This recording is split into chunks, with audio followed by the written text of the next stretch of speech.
How to replace the display panel assembly top cover.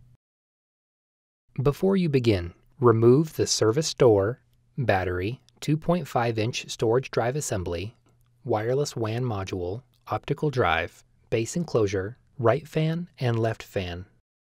Removal.